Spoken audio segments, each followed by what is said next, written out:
La fatigue surmontée grâce au sommeil. Bonjour et bienvenue dans les secrets de Chronos. Je suis Thierry Doriot, ton coach en organisation et l'auteur de la méthode Chronos qui booste ta productivité.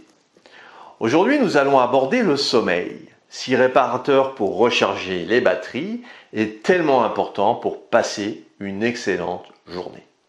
Mais avant ça, laisse-moi te dire que tu peux t'abonner à la chaîne et recevoir toutes les vidéos sur ta boîte mail. Alors souvent, tu es crevé. Plus d'énergie pour entreprendre et envisager la journée du bon pied, alors tu te traînes, grosse fatigue. Les trois composants de ton énergie sont le sport, l'alimentation et le sommeil. Et elles sont intimement liées. Je m'explique. Si tu n'as pas bien dormi, ça peut être parce que tu as fini de compétition assez tard ou que tu as mangé juste avant de regagner ta chambre. Nous passons environ un tiers de notre vie à dormir. Alors le sommeil est indispensable à l'organisme. Bien dormir a des conséquences importantes sur la santé au quotidien. En effet, le sommeil, premièrement, est indispensable au développement cérébral de l'enfant. Deuxièmement, régule la production de plusieurs hormones, hormones de croissance chez l'enfant, mais aussi cortisol, insuline, hormones de l'appétit. Les privations chroniques de sommeil pourraient expliquer en partie l'augmentation de l'obésité. Les sujets qui ne dorment pas assez grignotent davantage et ont plus faim. Troisièmement, consolide les informations mémorisées pendant l'éveil et favorise l'apprentissage récent. Une personne qui s'endort sur une tâche tout juste apprise améliore sa mémorisation de 30%. Quatrièmement, il est associé à une meilleure réponse immunitaire avec des conséquences probables sur la susceptibilité aux infections. Il y a tant d'éléments qui peuvent t'empêcher de bien dormir. Alors on va disséquer ensemble 7 causes qui t'empêchent d'avoir une bonne nuit réparatrice. Voici donc une petite liste non exhaustive de ce que tu peux déjà vérifier pour optimiser ton sommeil. En 1, il te faut vérifier que cela n'est pas dû à une pathologie. Tu peux mettre en place toutes les astuces que tu trouveras. Si une pathologie perturbe ton sommeil, les résultats ne seront pas aussi bons. Et il est important d'exclure toute pathologie, apnée du sommeil ou syndrome des jambes sans repos pour les plus fréquentes, ou de la traiter pour diminuer son impact sur le sommeil. Et tu pourras ensuite travailler plus en profondeur sur ton sommeil en revoyant tes habitudes, ton hygiène de vie, etc. En 2, le stress. Ah oui, c'est l'ennemi numéro 1 du sommeil. Il est important d'apprendre à mieux le gérer si tu souhaites bien dormir. Non seulement il nous empêche de dormir en nous laissant ruminer toute la nuit, mais en plus, il nous pousse à mettre en place des habitudes pour moins craindre une mauvaise nuit, qui ne font finalement que les entretenir.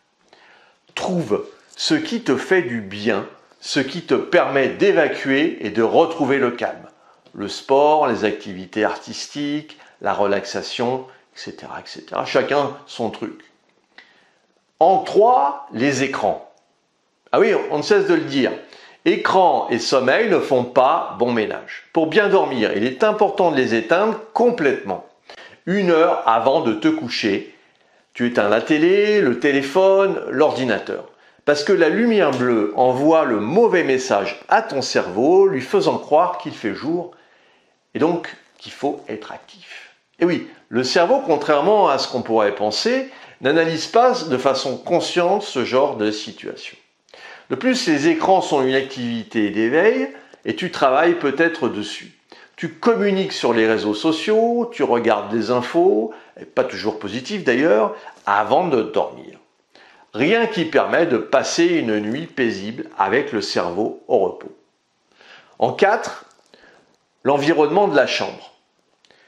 Commence par vérifier 2 choses, la température et l'obscurité. Pour bien dormir, la température corporelle a besoin de descendre un peu. C'est le signe d'un corps qui n'a plus besoin de s'activer, il se repose et il reprend des forces. Attention à ne pas perturber ce processus naturel. Veille plutôt à l'aider en maintenant ta chambre à 18-19 degrés et pas plus. Une chambre doit également être suffisamment obscure, surtout si tu dors le jour et que tu travailles la nuit. La lumière stimule le cerveau, s'il y en a, c'est ce qui fait jour, donc il faut être actif. Montre-lui bien qu'il est temps de dormir. Ferme les volets ou opte pour des rideaux bien épais. En 5, une activité trop tardive. Alors comme dit précédemment, la température corporelle a besoin de redescendre avant de dormir. S'activer le soir demande au corps de chauffer. Et il se met en activité, et puis pour se relâcher juste avant de dormir. C'est pas possible. Il a besoin de temps, donc laisse-toi au moins 2 heures au calme avant de dormir. L'activité physique est importante pour bien dormir, mais elle sera plus bénéfique si elle est faite au bon moment. En 6, un dîner trop tardif. Alors là aussi, tu demandes à ton corps de se mettre en route pour la digestion. Si tu n'as pas d'autre choix que de dîner tard et peu de temps avant de te coucher, essaye de l'alléger. Évite les aliments lourds, plus difficiles à digérer comme les protéines animales, les viandes, les fromages, etc. Et mange tout de même à ta faim. Il serait dommage qu'elle te réveille en plein milieu de la nuit. En 7, une mauvaise estimation de tes besoins. Cette erreur ne pardonne pas. Tu ne peux pas bien dormir en adoptant un rythme qui n'est pas le tien. Si tu es du matin, mais que tu vis le soir, ou si tu es un petit dormeur, mais qui se comporte comme un gros dormeur, ça ne peut pas fonctionner. Chacun a son propre sommeil, non seulement en termes d'heures nécessaires pour être en forme, mais aussi en termes d'horaire, de coucher et de lever. Le sommeil est vraiment réparateur et ne pas s'y intéresser est une erreur qui peut être fatale à sa santé. D'ailleurs, la privation de sommeil peut sembler inoffensive et pourtant, elle est reconnue à travers le monde comme l'une des pires tortures. Elle est très répandue parce qu'elle ne laisse pas de séquelles sur le corps de la victime, mais permet de la faire agir contre son gré. Pour éliminer la fatigue, commençons par suivre ces 7 conseils et retrouver un équilibre grâce au sommeil. Si tu as apprécié cette vidéo, tu penses qu'elle pourrait aider d'autres personnes, mets un pouce bleu et partage ce contenu. Pour te focaliser sur tes actions, il est nécessaire de prendre du recul. C'est ce que je te propose de mettre en place avec toi en t'offrant un coaching d'une demi-heure. Si tu en as ras-le-bol d'être toujours dans l'urgence, nous pouvons travailler sur ton organisation et ta gestion du temps. Définissons ensemble les prochaines actions à mener.